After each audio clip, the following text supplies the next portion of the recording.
Cuando los aliados finalmente acorralaron a uno de los generales nazis más crueles en los Alpes bávaros en mayo de 1945, esperaban encontrar un monstruo sediento de sangre. En cambio, hallaron algo mucho más perturbador, un burócrata con un maletín. No se trataba de un hombre que hubiera apretado el gatillón y operado cámaras de gas. Él era peor.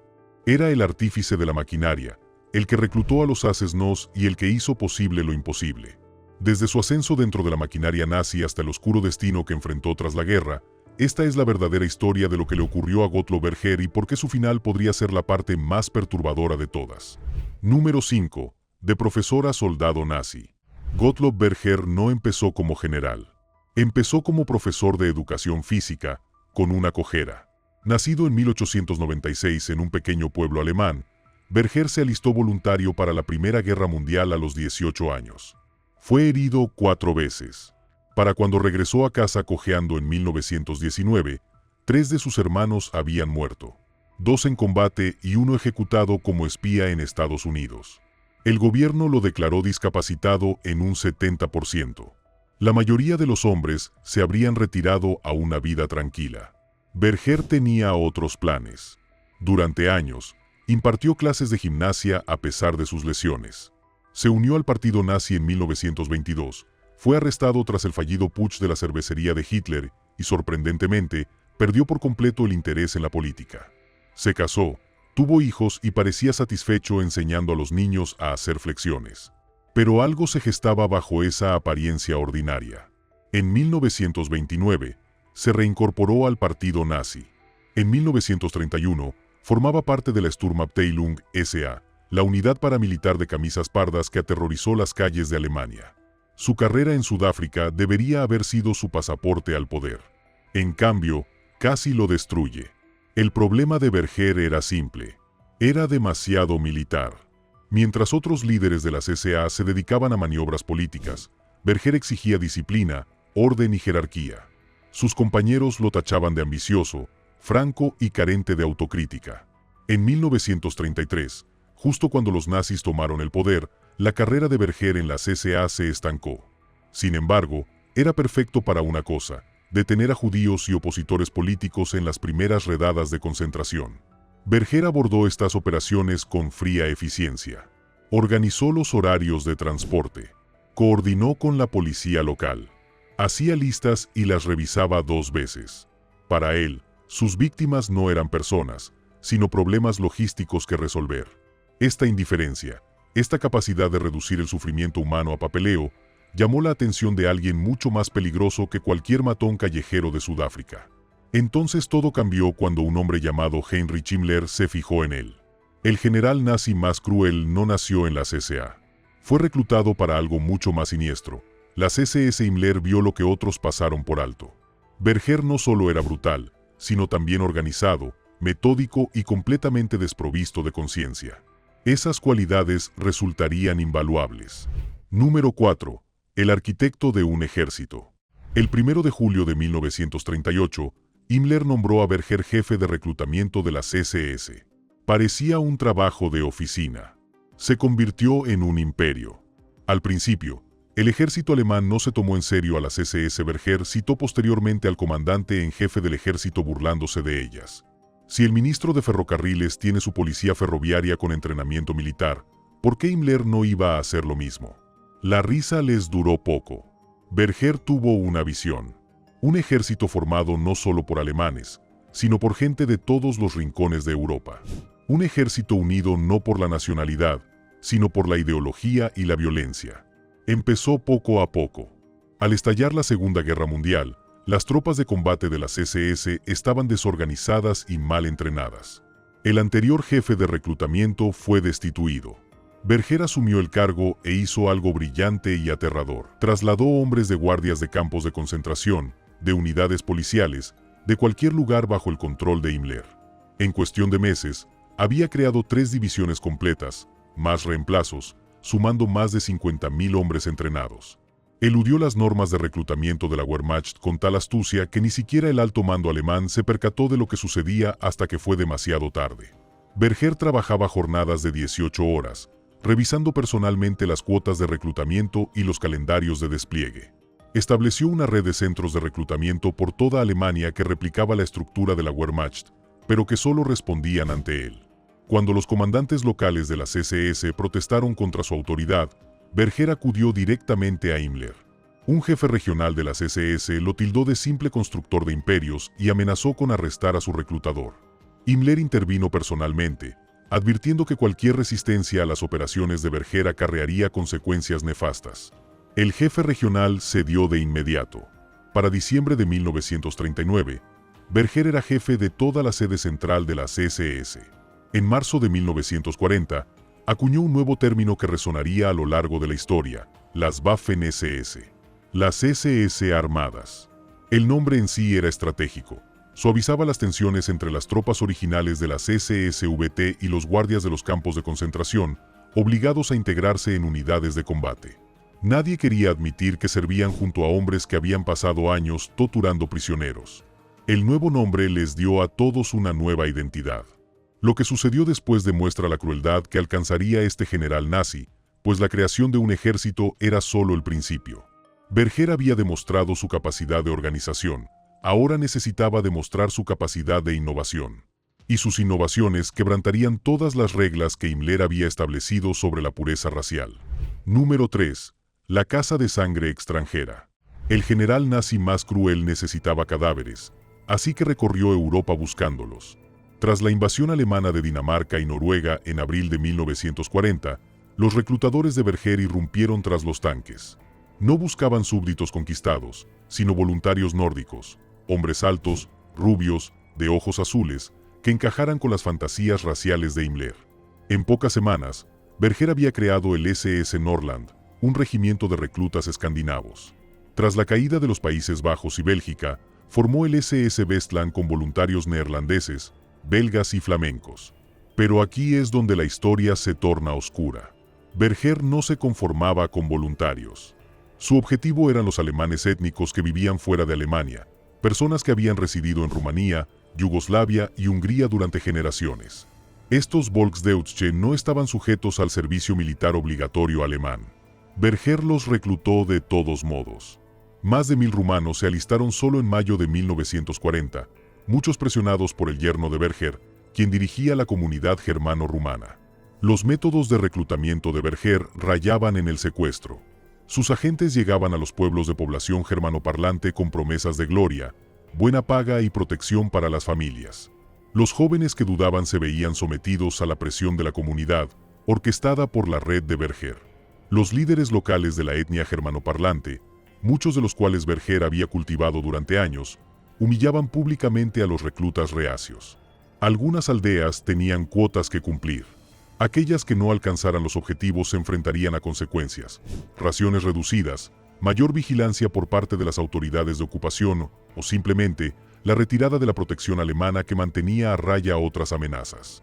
La Wehrmacht estaba furiosa. En junio de 1940, iniciaron una investigación. Descubrieron que Berger había excedido las cuotas de reclutamiento por miles. Solo para una división, Hitler autorizó el reclutamiento de 4000 hombres. Berger reclutó a 15.000 personas. Cuando fue confrontado, no se disculpó. Se jactó de ello ante Himmler. Había reclutado a casi 60.000 hombres en 6 meses mintiendo, manipulando e ignorando todas las normas. Pero lo más cruel, que aquello era solo el principio. A finales de 1940, Berger había extendido su red por toda la Europa ocupada. Creó campos especiales de adoctrinamiento donde los reclutas extranjeros eran sometidos a un lavado de cerebro antes de su entrenamiento militar.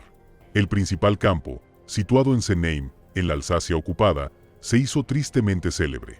Los reclutas pasaban semanas allí aprendiendo la ideología nazi, sometiéndose a un entrenamiento físico intensivo y, sobre todo, abandonando su identidad nacional.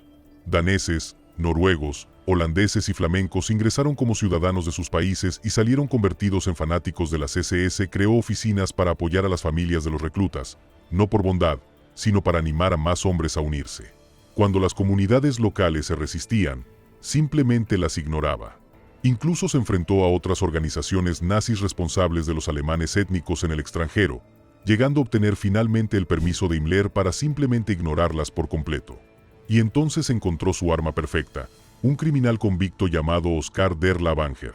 Lo que realmente sucedió con esa amistad revelaría la profundidad de la crueldad de Berger. Número 2. El protector del monstruo. Todo villano necesita un secuaz. Para el general nazi más cruel, ese secuaz era un criminal de guerra que incomodaba a los demás nazis. Oscar der Lavanger había sido encarcelado en 1935 por delitos contra un menor. Al salir de la guerra, Berger, su viejo compañero de la Primera Guerra Mundial, usó su influencia para que der Lavanger ingresara en la Legión Cóndor y luchara en España. Pero Berger tenía planes más ambiciosos. A finales de 1940, había convencido a Himmler para que le permitiera a der Lavanger comandar una unidad especial de criminales convictos, el Sonderkommando der Lavanger. Lo que realmente ocurrió con esta unidad define la crueldad de Berger. Los hombres de der Lavanger eran viladores, asesinos y ladrones a quienes se les dieron armas y uniformes. Fueron enviados a Polonia y, posteriormente, a cazar partisanos por toda Europa del Este. Allá donde iban, las atrocidades los seguían. Cuando un juez de las SS emitió una orden de arresto contra der Lavanger en 1942 tras unas operaciones particularmente brutales, Berger intervino personalmente. ¿Su justificación? Más vale dejar sin vida 2 postes de más que 1 de menos. Un país salvaje no puede ser gobernado decentemente. Las operaciones de la unidad sobrepasaron la brutalidad habitual. Quemaron aldeas enteras, ejecutando a todos sus habitantes, incluidos niños. Llevaron a cabo redadas antipartisanas que, en realidad, no eran más que pretextos para el asesinato en masa y el saqueo. Incluso oficiales curtidos de la Wehrmacht se quejaron de los métodos de der Lavanger. Las unidades regulares de las SS solicitaron no operar junto a ellos. La unidad se hizo tan famosa que los grupos partisanos preferían luchar hasta la muerte antes que arriesgarse a ser capturados por los hombres de der Lavanger. Berger protegió a der Lavanger durante toda la guerra. Amplió la unidad, incorporando prisioneros de guerra rusos para aumentar su número. Defendió los métodos de der Lavanger ante Himmler. Lo patrocinó, lo ascendió y se aseguró de que siguiera cometiendo crímenes de guerra por toda Europa. Cuando surgieron dudas sobre la disciplina de la unidad, Berger argumentó que operaban en condiciones imposibles contra enemigos salvajes. Cuando el número de bajas parecía excesivo, Berger elogió su eficiencia. Berger no era sádico como der Lavanger, pero encubrió a criminales peores que él. Los protegió, los impulsó y se aseguró de que tuvieran los recursos para continuar. En cierto modo, eso es peor. Berger fue quien lo instigó a actuar.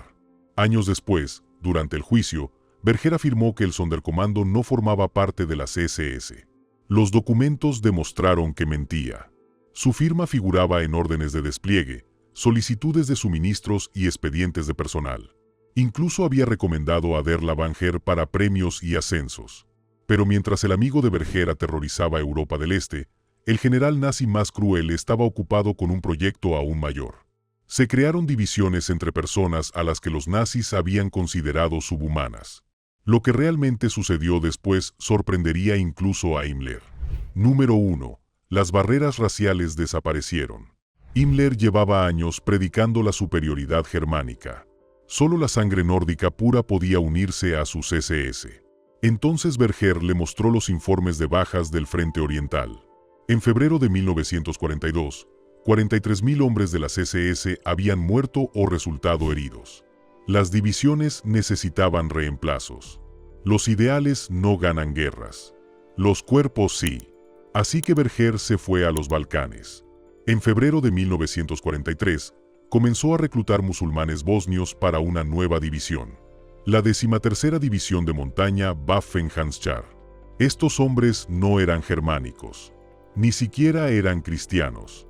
Eran exactamente lo que Himmler había llamado subhumanos meses antes. Pero sabían usar rifles. La táctica de reclutamiento era de un genio cínico. Los agentes de Berger les dijeron a los musulmanes bosnios que se unían a una fuerza que los protegería de los cristianos ortodoxos serbios. Prometieron autonomía y respeto por las prácticas islámicas. La división incluso tenía su propio imán. Los reclutas musulmanes podían rezar 5 veces al día y observar el Ramadán. Esto no era tolerancia. Berger sabía que estos hombres odiaban a sus vecinos serbios. Aprovechó ese odio para beneficio de Alemania. La división Handschar se ganó una reputación de brutalidad que escandalizó incluso a otras unidades de las SS. Masacraron a cientos, posiblemente miles, de civiles serbios en el norte y el este de Bosnia. Asesinaron comunidades judías.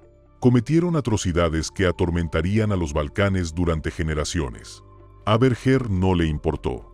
Reclutó 2 divisiones musulmanas más, la albanesa Skanderbeg y la croata Kama. Ninguna de las dos resultó útil militarmente, pero sembraron el terror en sus regiones.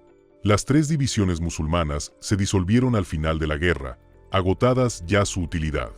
Entonces llegaron los ucranianos. Los mismos ucranianos a quienes Himmler había calificado públicamente de subhumanos. Berger reclutó a 14.000 de ellos para la 14ª División de Granaderos Waffen. Fueron aniquilados en su primera gran batalla, durante la ofensiva de Leópolis-Sandomierz, y solo 3.000 lograron escapar del cerco. Nunca volvieron a pelear. Pero Berger había demostrado su punto. Podía reclutar a cualquiera. La expansión se aceleró a lo largo de 1943 y 1944. Rusos, más ucranianos y húngaros. Incluso antiguos soldados soviéticos que habían cambiado de bando. Para 1944, el general nazi más cruel reclutaba hombres de toda Europa del Este con tal crueldad que las Waffen-SS ya no se parecían a la fantasía racial de Himmler. Se asemejaban a un ejército mercenario, cohesionado por la violencia y la ideología.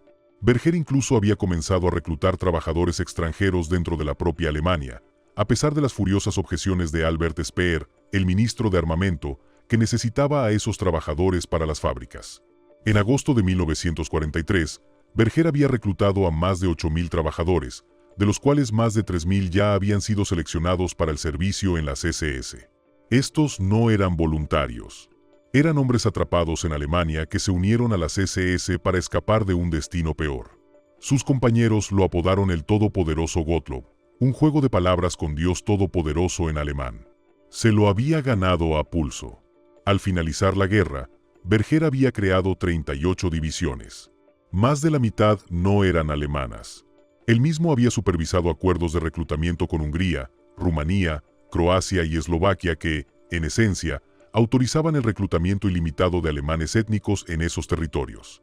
En la Serbia, Polonia y los territorios soviéticos ocupados, los alemanes étnicos fueron simplemente reunidos y obligados a vestir uniformes de las SS, del mismo modo que los alemanes del Reich eran reclutados por la Wehrmacht. A finales de 1943, una cuarta parte de las fuerzas de las Waffen-SS estaba compuesta por estos alemanes étnicos procedentes de fuera de las fronteras de Alemania. Otra parte significativa procedía de los países ocupados de Europa occidental y septentrional. Había construido un imperio sobre los restos de los ideales de Himmler.